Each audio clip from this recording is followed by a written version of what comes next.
Hello and welcome to the video. This is an update video for my Cars of Our Past group build where I am building my first car. We've definitely made some progress. Not a lot, but I'm definitely satisfied with where we're at. Kind of one huge hurdle that I've managed to now get completed. But other things going on is the Coke machines for the Rust Bucket group build. Done some work there, as well as the big box of goodies from Sean over the Scale Model Car Guy channel has been a distraction for me this week. It's been exciting digging through all that stuff. But again, back to this project. We've been doing some wet sanding, as you can see on the trunk lid. We'll have to give this guy another coat of primer. Big issue here was the SS trim right there. But I think we got that pretty much cleaned up. I think one shot of primer. We'll finish that guy off. On the hood, we've also wet sanded, but we've also added some quote-unquote metal to it. This is Rust-Oleum's Bright Coat Chrome that I've sprayed on there to create a metal layer. And the reason I'm doing that, for those that do not recall, the reason I had to buy this car was I had a carb fire and burnt up the hood and paint on the hood. So that's one thing I'm going to try to replicate. So we need to add some chipping fluid over this metal before we paint, and then that'll kind of peel up and chip off, and then we can add a little bit of burn mark and rust on top of that once we got that ready to go. But I think that's going to make a nice metallic base for us there.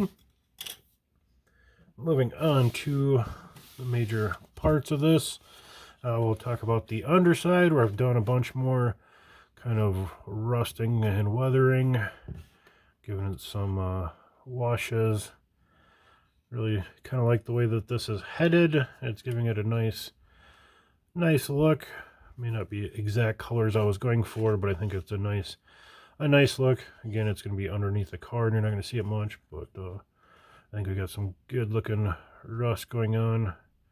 Added some more suspension pieces. The frame and floor pan are now mated together, so that's another step we're working on, but I am pretty happy with that. Again, we'll do some more final washing and greasing when we get to the end. We also dirtied up some on the trunk, even into the quarter panels. Again, we'll just keep adding more washes and dirt and grime. I definitely like the way that that's looking. That's looking appropriate. And then the big kind of hurdle that I've had with this car, or the thing that's been kind of daunting or intimidating, is replacing this chrome. Remember, we removed the SS. Now we have to add the standard trim going around, but we have that now completed. The biggest project was this rear section that loops around. We had to just trim and file that out of some 10 thou flat stock. Took us a few tries. We've got at least a couple of nights into this trim, but I think we were there. Again, we'll clean up those edges as well as the glue. That's kind of the reason that I did the wet sanding and then trim now, so that I would have a chance to kind of clean up all this glue. Let any little small flinch or twitch, you leave glue outside the lines. So we'll get that wet sanded up before paint, and then we can trim out later. I'm definitely happy with the way that that turned out. Again, big glue mark there, and that would have been awful to have after paint. But what we used for the trim was 10 thou by 30 and 10 thou by 40. The car kind of on the top is like 40. You can kind of see down here it thins out for the lower. I think it transitions back here, but we did it at the turn. But one of the big things that was daunting was not only making that kind of C at the turn, but also trying to get this stuff straight. I don't know if you can see how just paper thin and flimsy this is. Any little stretch or twist, it's going to move. So that was definitely nerve-wracking for me. Like I said, it took a couple of nights to get through that, but we are kind of past the hump I will get it wet sand cleaned up, and then we'll trim out our doors. We'll do that after the sanding so we don't catch any edge and pop off a trim. Then we can move on to paint.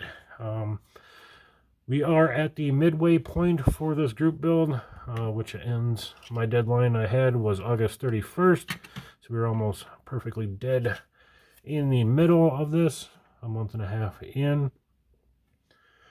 So again, like I said, we've got some other projects going on, so it might be another couple weeks before we see this one, as I do need to hunt down a carbon intake yet for this. Also order up my photo etch, which I have not done yet. But yeah, we got some trim work to finish out on the interior.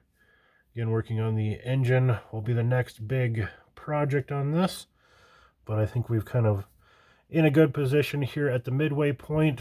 Like I said, I'm super happy to now have that trim on the car. It was one thing that's been kind of nerve-wracking for me. And again, like I said, it may be a couple weeks, 3 weeks before we see this project again. So we'll likely see it in paint next time. Maybe I'll have some engine parts, and we'll be going on the engine detailing. Again, we have some interior detailing, stuff like that. But we have other projects going on. The Rust Bucket Coke machines, the Customs group build. I need to get that 50 Ford convertible unboxed and get going on that. I want to do some body work. So I want to be able to have enough time between fills and primes on that guy. And then we have the old Tom Rambler 69 appreciation build. We're building a dragster. I know we have quite a bit of time on that one, but there's always going to be more group builds around the corner. So let's not waste too much time with it and get going on it. With all that, we'll see you next time.